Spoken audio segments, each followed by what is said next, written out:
Here's another thing when you're installing the kitchen.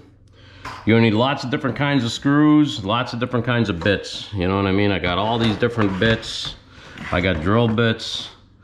I got everything, you know, because you're gonna run into a lot of different things, you know, like even like regular Phillips head bits. I mean, there's numbers 1 through 3 on these, so if you look at these bits really closely, you can see this is a number 1. See how pointy that is? This is a number 2, which is the most typical. Number 2 is really what you use most of the time. And this is a number 3. It's got a blunt head. So we're trying to draw out this screw right here. It's kind of ground out, probably because somebody used the number 2 when it was supposed to be a number 3.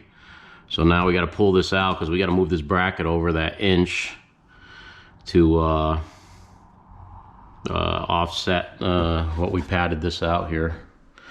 So we're gonna try to get that screw out of there. Should come out with this. Yeah, no problem. They send you these big screws to hold up the microwave because the microwave actually hooks on this bracket thing here. You know, it kind of sits in there, and it holds it up. But the cabinet also holds it up. But you know, this does a lot of the work. So yeah, we're going to, looks like this thing got damaged along the way a little bit, but we're just gonna bend it back. It just kind of hooks on these hooks when you put it up. I'll show you that in a little bit. So yeah, we're gonna move this over a little, clean this wall off here. We're gonna go back to our, I don't know, we're gonna put an extension in here. The screw gun is, you know, bar none here. You gotta have this when you're putting in cabinets. I mean, you're just switching out bits. I really like to have 2 screw guns when I'm hanging all the cabinets here, because usually I'll put like one of my bits, my recessed bits in one screw gun, and I'll put, you know, a number 2 in another one. So I can just like drill, and then just pick up the other gun and screw without having to change out bits all the time, you know. So it just makes life a lot easier.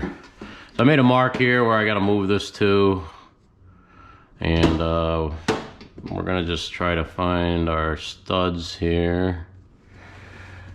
I think we're gonna have one right here, so that'll work.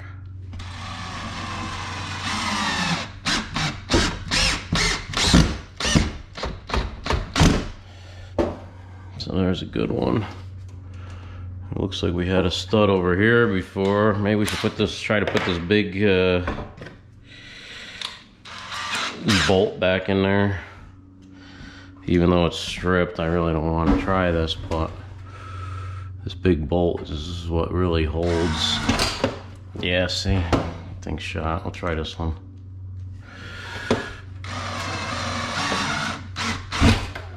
Nobody home, nobody home.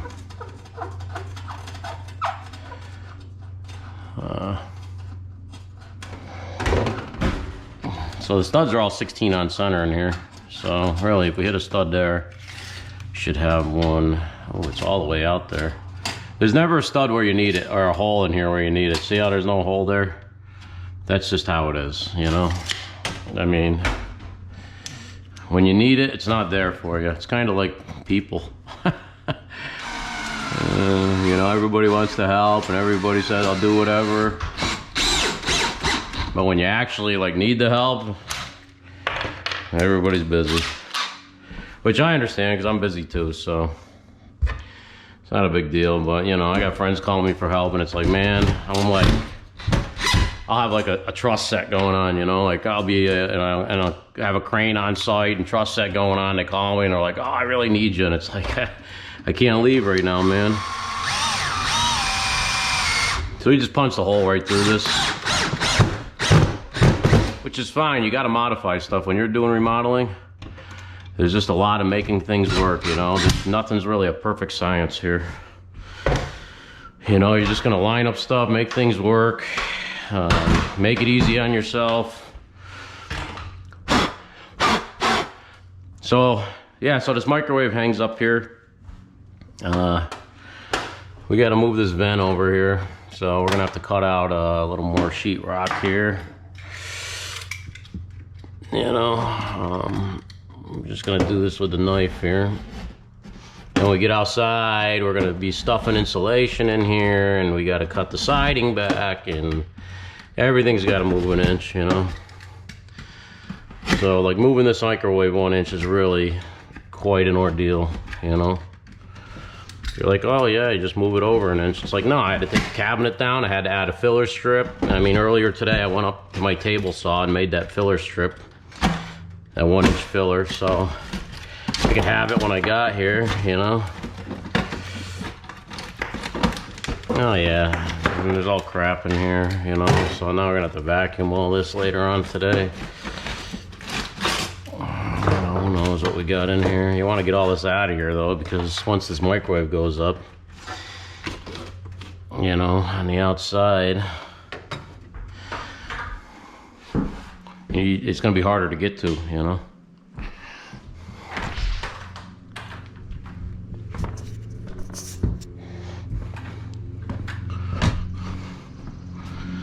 Here's our outside vent.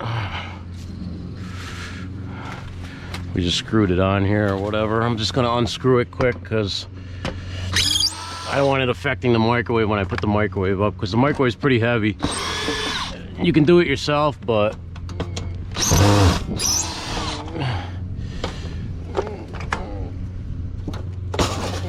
you know,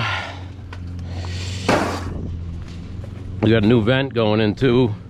We had to modify that vent. If you look at it, we had to cut it to go around a stud, and then we had to wrap the stud in metal, you know, to protect it in case of fire or something, you know.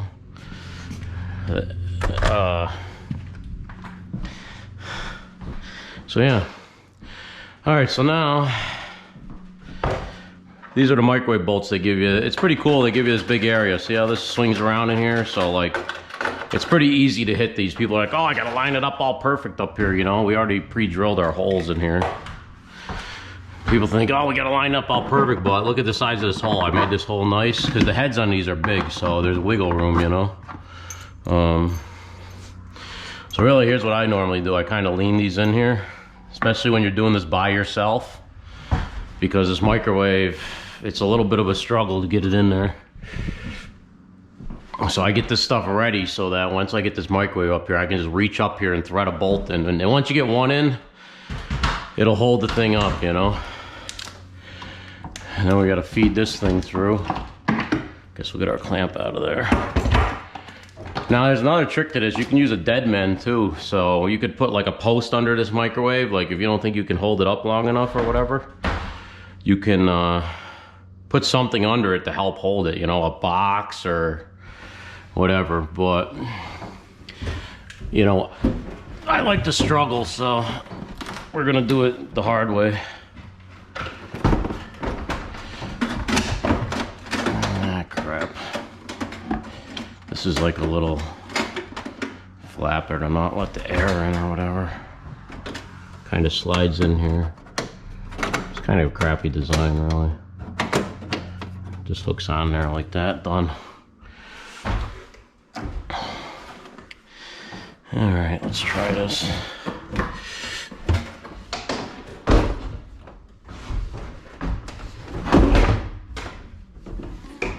See, this is what happens sometimes, the bolts fall through there.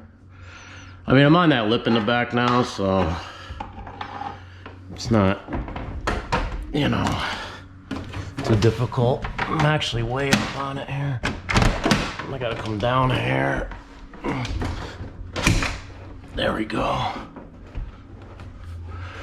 Gotta move over a little. There it is. You know.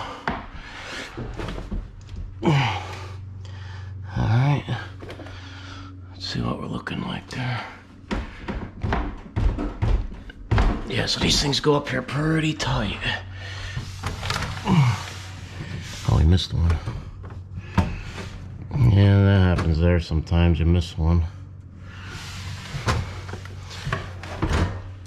So, just take something and shove it in there. Maybe if we can. There you go. You know, there, now it's in there.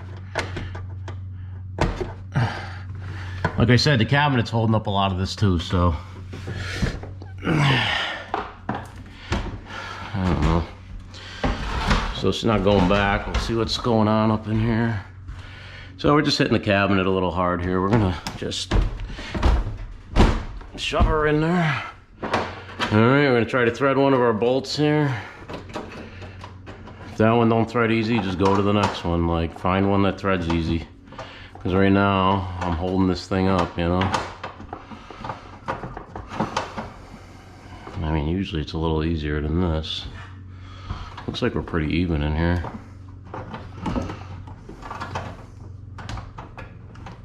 There it is.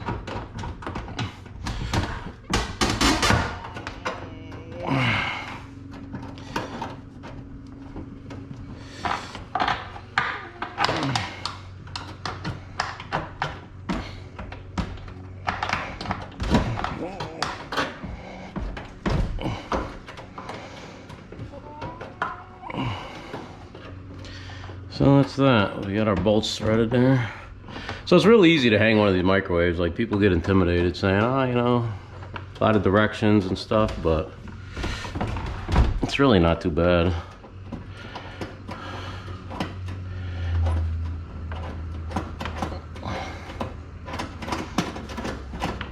I mean, it's easier if you're smart, but any idiot could probably do it.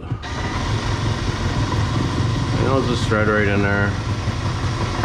All right, so now I got one in there.